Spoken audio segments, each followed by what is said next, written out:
Hi team, today we're going to make Apricot Frangipane, one of the most gorgeous summer tarts you could possibly make, and a real firm favourite here at Riverstone. Now Frangipane, for those who aren't familiar, is this amazing French almond paste made from essentially equal parts butter, sugar, almonds with a few eggs thrown in, touch of vanilla paste, and just a tiny bit of flour just to bind that together. And all you do is put that into a pre-baked pastry case and then top it with the fruit of your choice.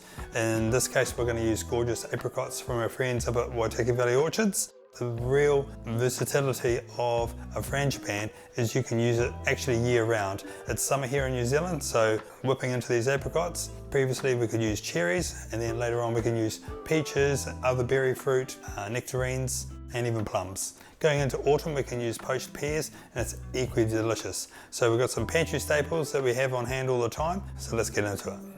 Here are the ingredients in front of us. So first of all, we've got our blind baked pastry case. This is a sweet short crust pastry. For this particular recipe, we've made sure that the pastry is super thin. And you can see we've baked this really hard. It is beautifully golden brown all over. And that is going to leave us with a nice crisp shell that's going to capture the frangipane in there and make sure that it doesn't go soggy. So that's all ready to go. I've got an oven preheating on 160 degrees, and I've got it on a fan bake. Over to the ingredients, we've got our gorgeous apricots. Now for one whole tart you're going to need 9 or 10 apricots, and we've got our block of butter, 250 grams, same amount of butter, almonds and sugar. We've got 4 whole eggs, just 50 grams of flour. We've got sliced almonds to scatter over top, and then we've got like a little bit of vanilla essence just to give it a wee extra kick. Okay, so we'll start with making the almond paste. So here we go. So we're just going to put everything into a food processor, give it a quick whiz to bring it together, literally 30 seconds pulsing, and we'll be done. So in goes our almonds, sugar, and here's our butter. Now the butter you want to be nice and soft at room temperature, and if it's not, just give it a slight little warm up in a microwave. Now if you're in a really hot climate and their butter's got too hot, you can just chill it off for a little bit. You don't want it super runny. Got our flour, 50 grams, and we've got our 4 eggs.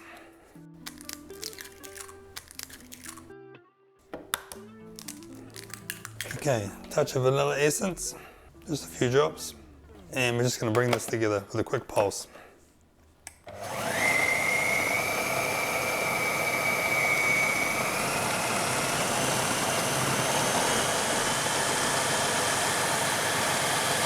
It's all coming together nice now. Perfect. Okay, so we can see that's all just lovely and combined. And that's what you want. You want a lovely creamed, soft, but with a little bit of firmness. Just going to bring this over. And in we go. So you don't want any lumps of butter. So if your butter's too cold, you might have some lumps of butter in there.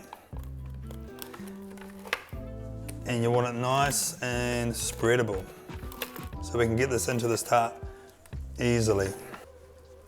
Fantastic. How easy is that?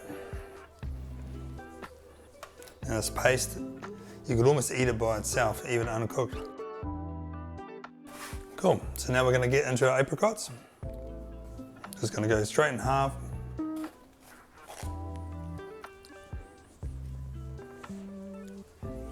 And I'm just going right through the middle there. Now apricots, sometimes they're a slightly different size, fatter at one end. If they are, I'll put the fatter end on the outside so that it all comes into the centre. So these gorgeous apricots are just from up the road, and there's something gorgeous about food that's grown close to where you live. So we're really lucky. The Watts up at Waitaki Valley Orchards grow these for us every year. Just amazing. Okay, so we're just looking to fill all of the pastry. So that was 10 apricots, so we're looking pretty good. Maybe I could slip another half in. Nice one. Okay, so apricots are all ready to go. That only took just a wee flash. So I'm just going to scatter some flaked almonds. Now I quite like using the natural flaked almonds because they've got that little bit of brown still there, which just adds a nice little amount. So we're just talking maybe 1/4 cup. You don't want to cover all your fruit because the fruit is going to be something that we really want to see. Now I'm just going to add a quick pinch of caster sugar on top, or just regular sugar, and that's just going to give us a nice little glaze on top of that fruit. So just talking like a tablespoon or two of extra sugar on top of the tart, and then we're going to put this into our oven, and depending on how strong the oven is, this is going to take 45 to 50 minutes, and we're looking for this almond frangipane paste to just set, because of that little bit of flour in there and the eggs. Those things are going to actually set the butter, the almonds, and that sugar into a gorgeous light paste. In she goes, and that wasn't too hard at all. Now the hard part is just waiting. So it's been about an hour and the tart's just about cooked. We'll go and have a wee look and just see where it's at. But just remember, if it takes a little bit longer, don't panic. Every oven is different, and if yours is a little bit softer, it might just take an extra 15 or 20 minutes. That's no reason to panic. Let's have a look and we'll talk our way through it. Okay, that's looking fantastic. It's lovely and crusty on the outside, lovely and golden. Just starting to come through into the center here, and it's nearly set. Like, you know, when I shake it, it's not jiggly. I'm going to have a wee look, have a wee bo peep with a knife. So the way I like to check to see if a frangipane's cooked is I just go into basically the center.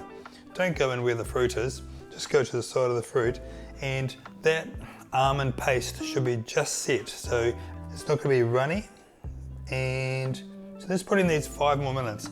It's starting to go nice and golden just through here, and I think another 5 minutes. So in my oven at home, here it's going to take about an hour 5. So if your one was an hour 15, don't worry about it. And if you've got a nice strong oven, that 50 minutes might be bang on.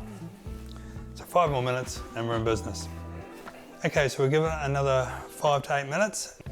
Look at that, you can see there that it's lovely and golden, and that crust has come through to the center. And we're going to have another check. Where did we check before? Just bringing that in. It's just set, which is perfect, just how I want it. You just want to see that it's just come together.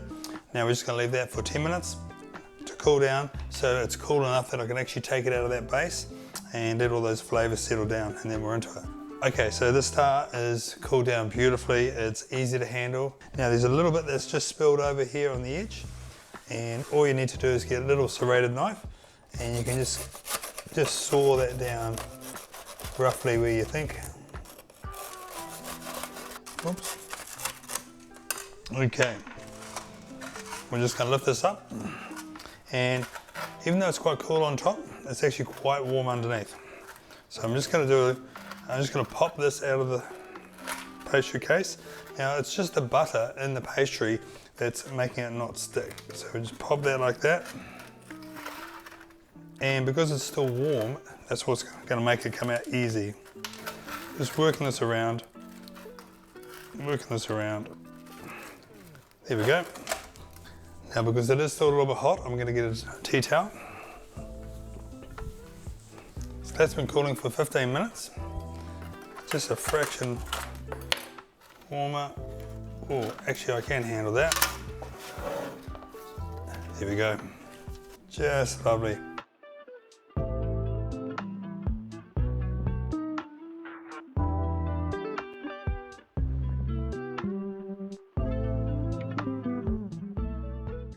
Look at that.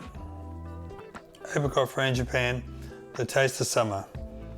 It doesn't get much better than that. Eat up, enjoy. Oh my God. That is so good.